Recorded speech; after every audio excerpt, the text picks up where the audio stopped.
Hello everyone.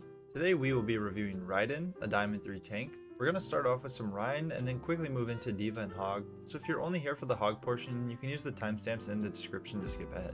Without further ado, let's get right into it.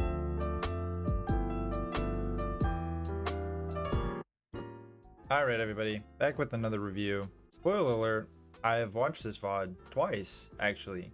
The first time just to see what was going on. The second time I did an entire recording on the VOD review and I have my mic muted. So here we are, we're gonna go again. We've got Raiden on the tank, like I said in the intro.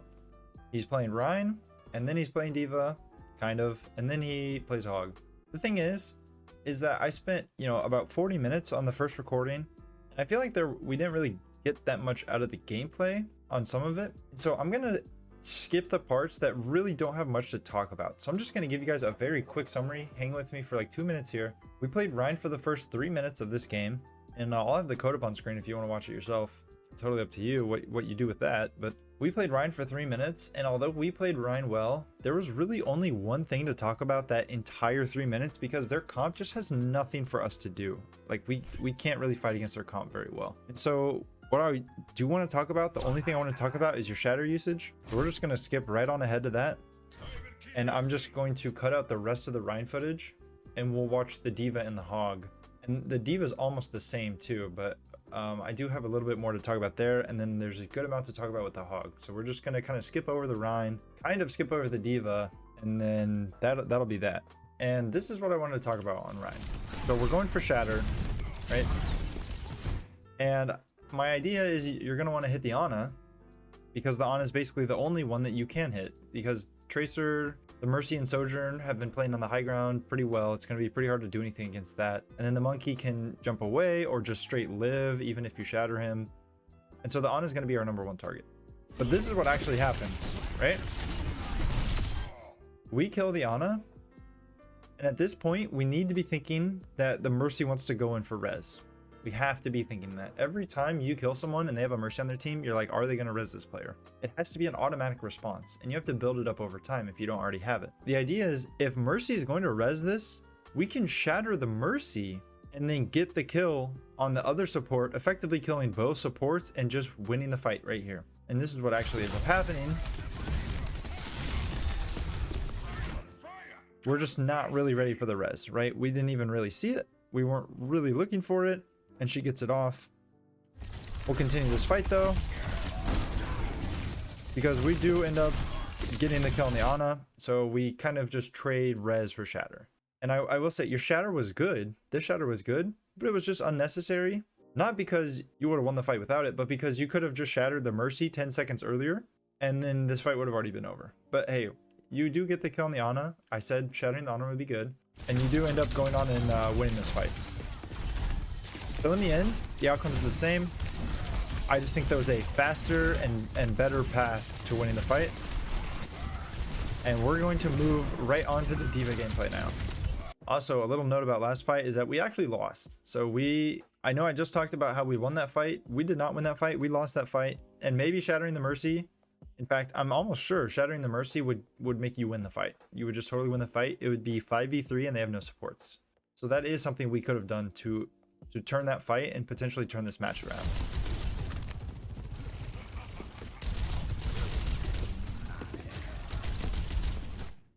I'm going to give you a quick talk about how D.va should be played, which is D.va is more of an opportunist. And so on D.va, unlike Rein, this is different than Rein, this is different than Winston. You want to be waiting for an opportunity to do something and then capitalizing on it. You're not trying to force it. You're not trying to create an opportunity. You're just holding space. You're trading resources, right? You're trying to get cooldowns out without using too many of your own. And then when an opportunity presents itself, like let's say their Kiriko had to use Suzu and teleport, then we can capitalize on that, right? But we don't want to force it. And so that's what I want you to think about during the next minute or two of this gameplay where you're going to play D.va. And I think that, I've already watched this, right? I've already recorded, a VOD review section on this, is that I don't think you really understand that. And I think it's not an intuitive concept. I think a lot of the tanks are intuitive to play, but D.va's not one of them. So pretty much every time that we end up flying at someone and using our missiles on them, if they're at full health or if they still have cooldowns, we're just going to be going in and feeding. And that's all there is to it, because they're going to be able to get away and we're going to be stuck there with nothing to do except defense matrix. So instead of going in and creating the opportunity like you would on Rein or Winston, you're going to want to sit back, relax a little bit more, and when there's something that's happening, you can react to it. Right here, the same stuff is happening. We're down to 100 HP because we tried to force a play on the Sojourn. And now we're going to lose our mech, or we're going to get close to it. We also just missed our first opportunity, which was defense matrixing our ulting Reaper. He actually lives, he gets the Mercy, but we want to in general be ready for those things. So, you know, we nano bladed last fight as well, and we weren't there. And I didn't say anything about it because there's not too much, there's almost, in fact, no kill threat on the nano blade with their support line, but in a normal match, or like let's say they have an Ana, right? You're gonna want to be defense matrixing your nano blade so that he's not getting anteater slept. Same with the Reaper ult, obviously. This was the first play that I really like, right? We see the Winston use both of his cooldowns and he's on our Ana. We're not going to be able to save our Ana here, but we can punish the Winston. The reason it's not going to work this time is because we had 100 HP when we started. But if we start this play with 600 HP or 650 with some armor, this is a good play, right? This is a good play. So obviously it doesn't work this time, and I think that's all of the D.va gameplay. I think we're onto Hog now, which is the main part of this replay. And I think you're going to do better on Hog. You know, I would say that anyways. I already watch it. I know you do good on Hog. But I would like to think that I would say you were going to do good on Hog, because Hog is not like D.va. Hog is like Rein or Winston, where you make the opportunities, right? Hook creates opportunities for your team, where you don't have to kind of sit there and wait for something to happen. So you're going to do a lot better on Hog. We just want to be thinking about using our hook frequently and often. And if we have the trap ready for when we're going to throw the hook, throw the trap before hook to, you know, really ensure that one-shot kill on squishies, because it's very hard to get the one shot without the trap nowadays.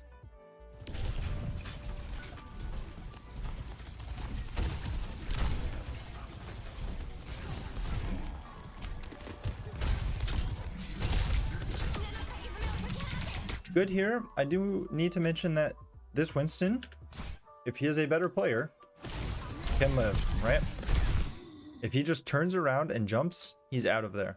And so you get the kill because he's not very good, but you could have ensured a kill on him even if he's a better player by throwing trap first, which one, not only does the trap do damage, right? We all know the trap does damage, but it also drastically slows them, which makes it much easier for you to land a full shot and hit as many pelts as possible. And so if you're only going to be able to get one shot off on this Winston, you're going to want that shot to include the trap damage so that you can get that one, you know, that one shot kill here. And even if he were to jump away, you would still end up winning this. Fortunately for you, he doesn't jump away, and killing the tank like that is going to be pretty much a key to winning the fight. Good hook on the Kiriko. Another good hook on the Sojourn, right? I said you were going to do good on Hog.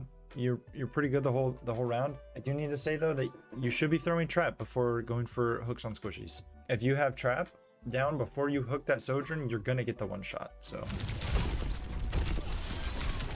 fortunately for you, she dies anyways.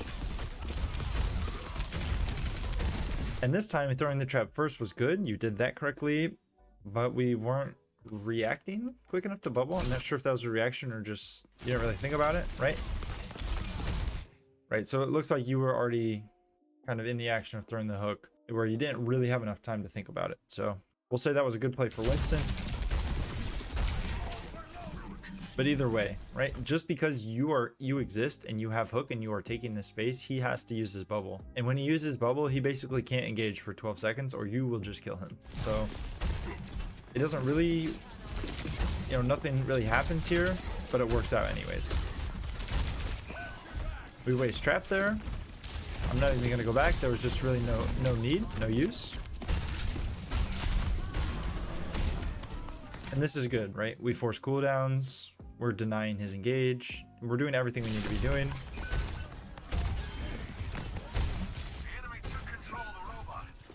Our mechanics are too shaky to get this kill here. And I will say it's tough to get this kill, right? She has a small hitbox. She's moving around a lot on your screen. But we have to try and land enough shots on her that when our hook comes back, we can hook her and get the one shot. So we need to land about 50-ish damage on her in our next 2 or 3 shots. Yeah, so we have 3 shots that we whiff, and that's okay, right? I'm not here to coach your mechanics. Mechanics come by, you know, practicing and improving them. It's not so much something that I can just point out to you, like you know, if you make a positioning mistake, I can tell you. But you do try the right thing, right? We need to stick on this Kiriko, hit her enough times that if we hit our hook, she's gonna die. You did mention in your post that your aim, you know, is not like a proud point for you, and you have high DPI, which is why you're playing tank, but just something to work on. We can always get better with it. And if your aim is better here, then we just kill the Kiriko. The unfortunate news for you is that while we're focused on the Kiriko, both of our supports die, which means this fight is over. We're just looking to get out here, right? We just want to leave. Spoiler alert, we don't leave. I've already seen this, right? And I think if we had just skipped this whole section where we walked in here and tried to kill the Tracer, I think we could have just hightailed it straight down this line and just gotten out here with Breather. And maybe she pulses us and we don't get out, but I think we do get out. So we kind of stagger ourselves here. I believe it's a mistake. I believe we can just avoid this next time and get to the next fight quicker rather than having to wait now.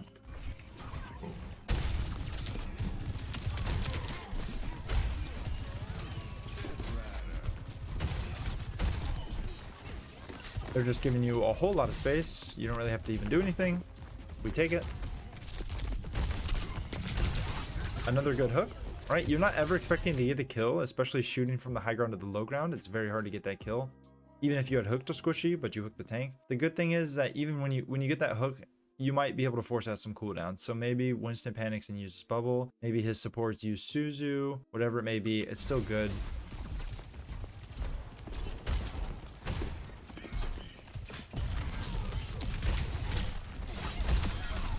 Nice. That was great, right? That's our gameplay loop. That's our core game that we want to do that as much as possible. I was going to make a quick note that the Winston had just used his leap, which meant that he was a great target for us to go after, but you 100-0 to squishy, which is going to be the better play pretty much every single time. But I just want you to notice here how the Winston using his jump is kind of a trigger for us to go on the Winston because he can't, you know, he can't get away from you anymore.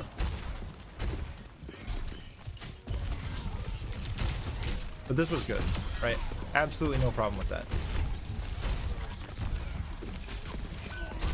We do deny the Winston afterwards. Very good fight for us, right? Like, we are the reason our team won that fight. No one else. We were the reason. And the more fights you have like that, the better.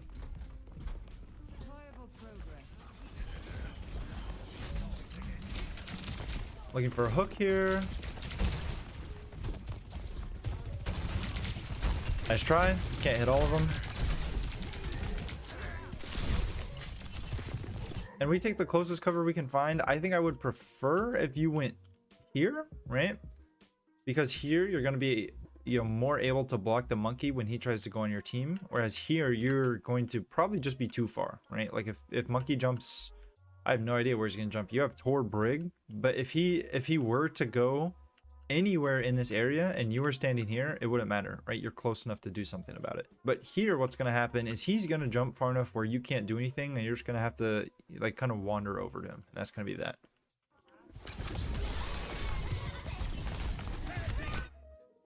So he jumps and we're going after him, right? I just talked about this. Everything's going to plan, except there's one thing that's wrong here. One thing that we didn't realize, and maybe it was hard to realize, but you can hear it. Listen for footsteps that aren't our own, right?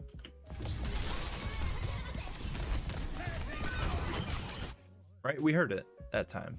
I don't know if you could tell who it was, but now we'll play it from a different angle and you'll see what I mean by we had, you know, one problem here. Right? Both of their squishies just jump on you and you don't really realize it, and that leads you to drop a kill here, right? You could have killed either of these players. You would have had to hit the hook, true, but you've proved that you're pretty good at hitting hooks, and I think you could have hit one here and gotten a kill on one of their squishies. And you kind of just have to let your backline deal with this monkey. because you can't get inside of his bubble to hook him in time, and no one's breaking this bubble. So you have Brig, Torb, Moira. They can, like, they should be able to deal with it. If they can't, you know, too bad. But if you can hold the attention of 2 supports and this Sojourn, or even get a kill on these, it's very impactful here. So I think we do make a mistake. We eventually turn around, but it's kind of already too late.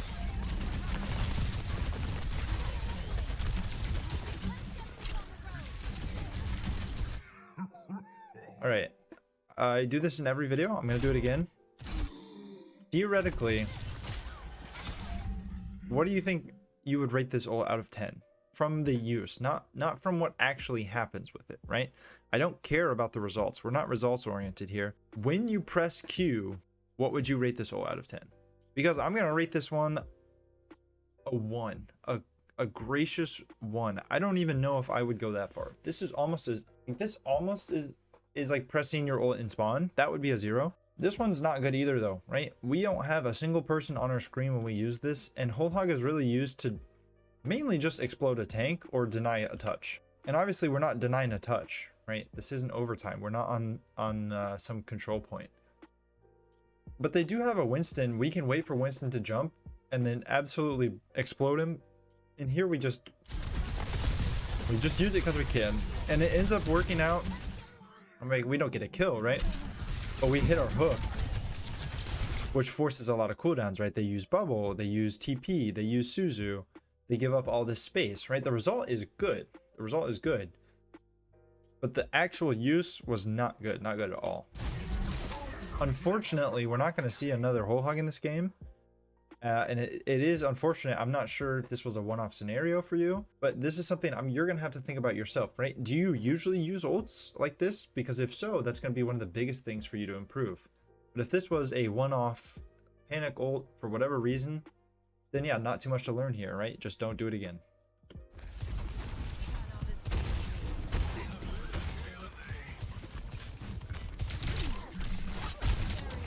Great hook. There was this weird little movement that goes on with the Sojourn's legs. She was mid-slide when you hooked her.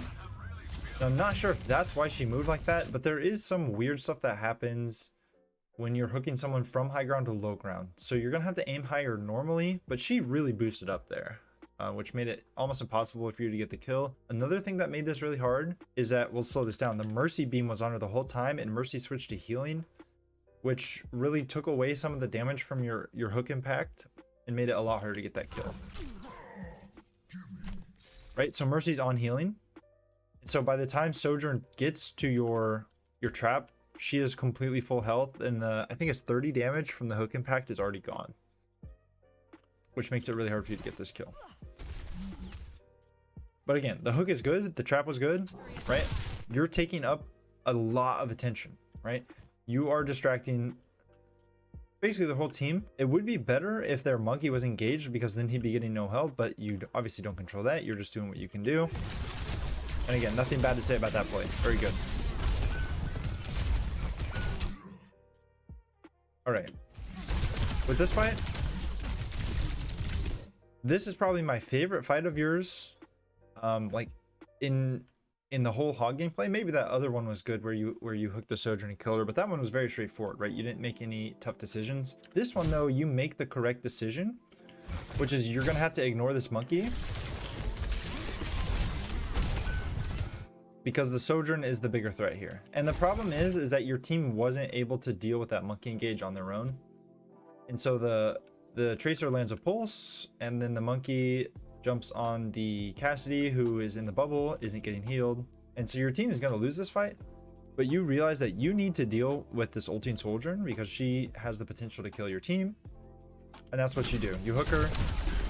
Of course, getting the kill is ideal, but you didn't have trap, and that's okay. And the reality of the situation is that you make the Sojourn look at you. You make the Mercy go from damage beam to heal beam, and you get the Suzu out. So great fight from you. You're not going to win it, but you did about everything you could. So I'm very happy with that.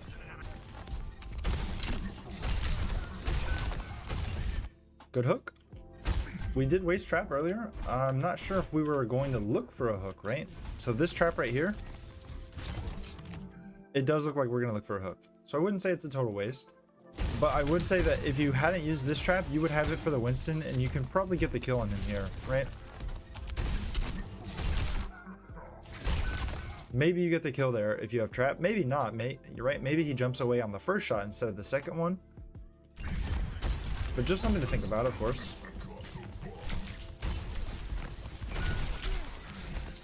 Very good try. Luckily for Kiriko, she's able to shoot it. We do throw it out early, right? Our hook's not actually ready yet, but I wouldn't say that this is a mistake. I would just say that it took longer than you would expect, you know, longer than reasonably expected to land the hook, which gave the Kiriko time to destroy it.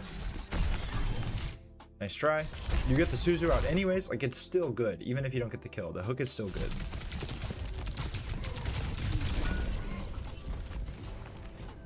And that death is just, it is what it is. I'm not sure if our team just wasn't with us. Okay, our team is already dying. So yeah, this fight was probably over before we even engaged. Moira died a long time ago. And maybe we just have to realize. And the funny thing is that I'm VOD reviewing you and I didn't realize that Moira died. I was so focused on trying to figure out what you were doing. But right here, our Moira dies, right? And so maybe we just have to, like, once that happens, we have to realize, oh, our Moira's gone. All we have is Brig with no ult, and maybe we should just leave, right? Maybe we should just leave.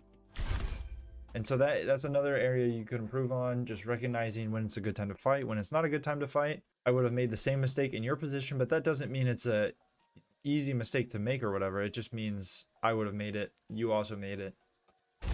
Next time, maybe try and get out instead. Anyways, that takes us into last fight territory, I think. Our Brig has already died. But we're still kind of getting space here, right? They're still giving us space. Monkey's feeding. Our Cass ults on 20 HP. I just want to point that out. If you're a diamond player, you should not be doing this, but of course it's going to happen.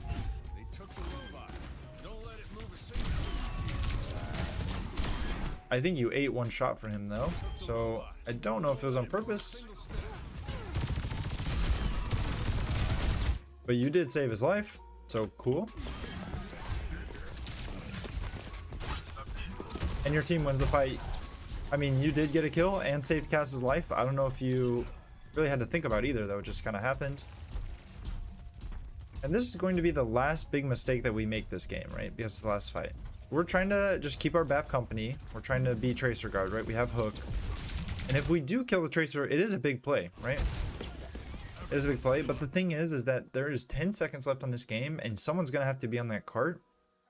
And if it's not you, it's going to be a supporter DPS against their tank and supports and Sojourn, right? They're going to be basically 4v whatever on that cart without you. So you just have to realize that this Tracer, like, your team is going to have to deal with this Tracer on their own. And because you have got to get to this cart, because if you don't get on this cart, the rest of your team who is on it is going to die. And that's exactly what happens this fight. Spoiler alert. We're not there to deal with it, and we're probably going to lose this anyways, right? They use 3 ults, and they have a Mercy pocketed Sojourn ult, but maybe if we're there, our Cass is in a better position because he's not trying to contest the cart. Maybe we land a hook on one of these squishies and get a kill. Who knows? But it doesn't happen. And so that's really all there is to this game. We're going to stall out a little bit, and then we're going to die. And so for a final recap of this game, I know we skipped over some parts of it, but our Rein gameplay was good. Obviously, I didn't show most of it on camera. There was really almost nothing to learn except expecting the res, which would have maybe allowed us to kill the Mercy, go into a 5v3 and win that fight. So that's one fight we could have turned around. And then D.va, we just kind of didn't really understand how to play D.va. That's okay. It took me forever to figure D.va out. She's not intuitive at all, but play her as an opportunist, not as someone who is creating the opportunity for the team.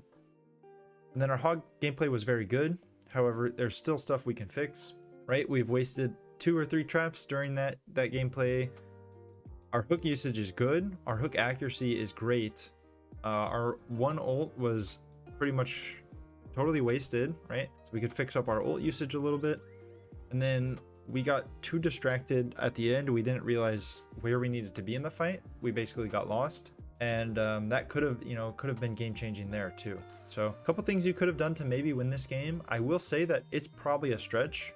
You might have been able to play almost perfectly and still lose this game, and that's just the nature of Overwatch, right? You don't want to beat yourself up about it. So your gameplay overall was very good. You were definitely, I would say on Hog at least, Hog and Rein, I would say you're definitely deserving of Diamond. And who knows how far you can climb? Not me. But if your Hog gameplay is consistently this good, if you're consistently landing this many hooks, you're probably going to do pretty well. And Hog is in the best place he's ever been in right now. I think I checked Overbuff like yesterday, and he has like a 54.5% win rate, which is just unheard of. We'll see how that changes once Mog was in the game. But yeah, not too much to really learn from here, but I hope you found something to take away from this, something to improve your gameplay. Your positioning was solid, your hooks were solid. There were just some optimization to be had with your microplay at times, and also with your ult usage. I know you also mentioned that you specifically wanted to know how you can enable your teammates, and I would say most of the time you were doing your job and taking space or demanding attention from the enemy, which is how a tank enables their teammates. You peeled for the Winston quite a bit, but realistically, there will be some times during a game where it's better for you to distract the rest of the enemy and try to trade backlines, so to speak. Another thing you can do to level up your gameplay is ult tracking. The best tank example is Rein v Rein. If you know they have Shatter, it's going to be much easier to block it. There are tons of videos out there about ult tracking, so I'm not going to dwell on it too much here. If you feel like in the future your play is better and you've addressed some of the things I've talked about here, I'd be happy to watch another code of yours and give you some more feedback. And that's all for today. If you got value from this video, I would really appreciate it if you liked and subscribed. I got this code from my Discord, which will be linked down in the description below. If you want to get your VOD reviewed, all you have to do is join that link and submit a request in the correct channel. It's that easy. I hope you enjoyed, but more importantly, I hope you learned something today. See you in the next one.